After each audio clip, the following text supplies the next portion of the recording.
ध्यान साधना के दौरान जो साधक को चेतन मन और अवचेतन मन के बाद अनुभूतियां उतरती हैं, वह कहाँ से आती हैं? अनुभव क्या है और अनुभूतियां क्या है, इनमें क्या अंतर है? दोस्तों, आज इसी बारे में विस्तार से बात करेंगे। मित्रों, ध्यान के अनुभव जो है, ये ध्यान के मार्ग में आने वाले पड़ाव हैं। जब किसी भी साधक को ध्यान में अनुभव आते हैं, तो ये अनुभव साधक का मार्ग प्रशस्त करते हैं, उसे नया मार्ग दिखाते हैं। सर्वप्रथम साधक को जो पहले अनुभव आने शुरू होते हैं, वो उसके सांसारिक जीवन से आने शुरू होते हैं, जो उसका चेतन मन है। तो चेतन मन के द्वारा उसे प्रथम चरण पर अनुभव आते हैं। अब फिर वही अनुभव थोड़े गहरे हो जाते हैं, थोड़े सूक्ष्म हो जाते हैं, जो उसके अपचेतन मन के द्वारा आते हैं। जब किसी भी साधक को अनुभव आते हैं, अनुभव के समय साधक मौजूद होता है। साधक स्वयं देखने वाला होता है कि उसे अनुभव आ रहे हैं। जब साधक को अनुभव आते हैं, तो उसका मन भी सक्रिय होता है। तो उसके मन की सक्रियता होने के कारण साधक स्पष्ट और साफ तौर पर पहचान सकता है कि मुझे अनुभव आ रहे हैं। तो उसके अपने होने का बोध बना रहता है। उस दशा में साधक ध्यान के मध्यांतर में होता है। ध्यान के जब अनुभव आने लगते हैं, देखिए, प्रथम अवस्था में तो आपको आते हैं अनुभव संसार से जुड़े हुए, जब आपका चेतन मन काम करता है। और जब आपका अपचेतन मन काम करता है, तो आपको थोड़े आध्यात्मिक अनुभव आने लगते हैं, आपको थोड़े देव अनुभव आने लगते हैं।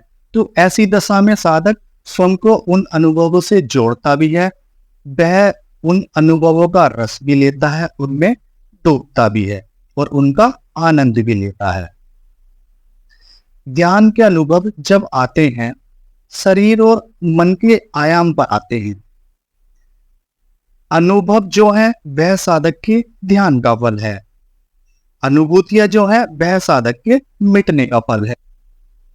अब हम बात करेंगे अनुभव कब आते हैं और अनुभूतियां कब उतरती हैं, और इनका रहस्य क्या है और इनका भेद क्या है।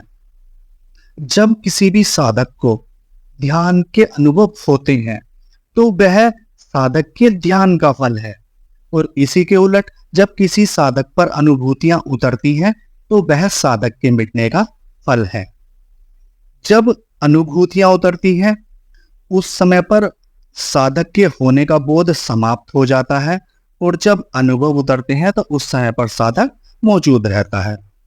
साधक को अनुभव जो आते हैं, वो उसके अपचेतन मन और मन द्वारा जो उसने जीवात्मा जगत से पकड़ा है, उसके अनुभव आते हैं। इसी के उलट जब साधक पर अनुभूतियां उतरती हैं, वो पारलौकिक लोक से उतरती हैं, जहां मनुष्य की सत्ता समाप्त हो जाती है और परमात्मा की सत्ता शुरू होती है। अनुभव जो है, वो परमात्मा का बाहरी आवरण है। ध्यान के अनुभव जो आपको मिलते हैं, वो परमपिता परमात्मा का बाहरी आवरण है। इसी के उलट जब आपको ध्यान में अनुभूतियां उतरती हैं, तो वह स्वयं अनुभूतियां परमात्मा का अंश हैं, क्योंकि परमात्मा ही उस अंश रूप में साधक के ऊपर उतरता है।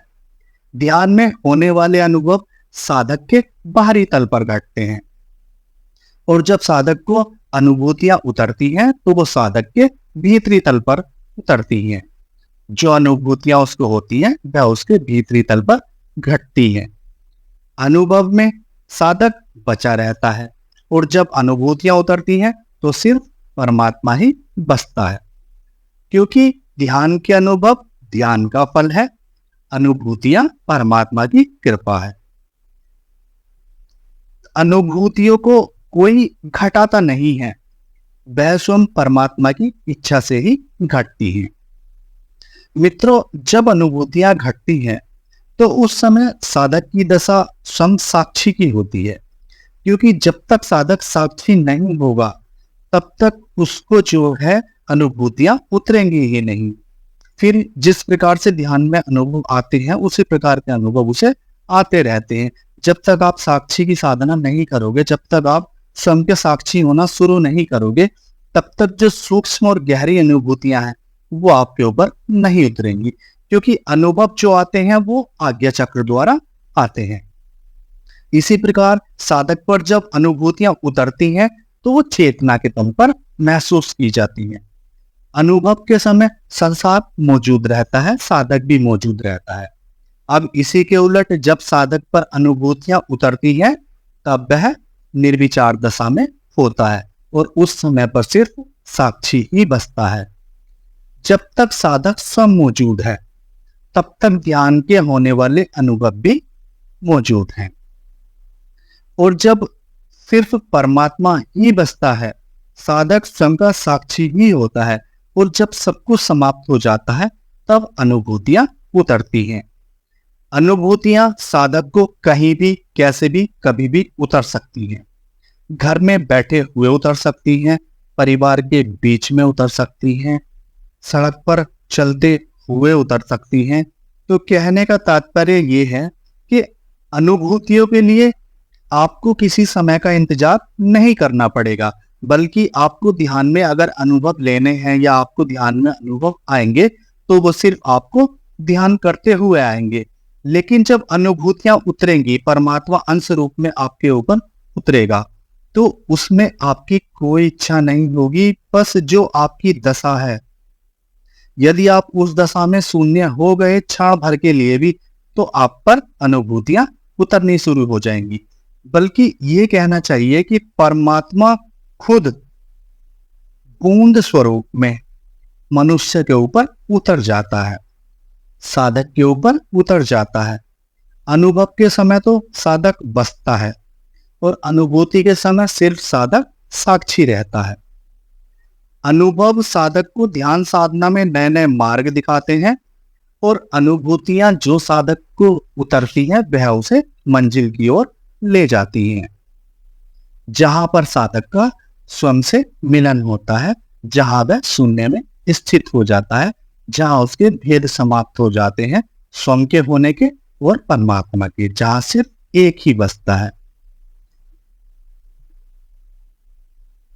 जहां साधक स्वयं से मिलता है, जहां साधक स्वयं होता है, देखिए वहां होते हैं अनुभव। उस समय तक साधक का मैं हूं का बोध बना रहता है, यानी कि वह जानता है कि मैं ध्यान कर रहा हूं, मेरी उपस्थिति अभी मौजूद है।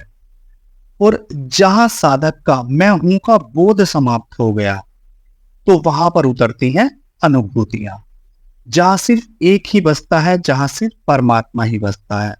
यदि कुछ भी कहीं बचता है किसी साधक में तो वहां है अनुभव। और जिस जगह पर आकर सब कुछ समाप्त हो गया, ना आप रहे ना अनुभव रहे, जहां सिर्फ शून्य बचा, तो वहां उतरती हैं अनुभूतियां।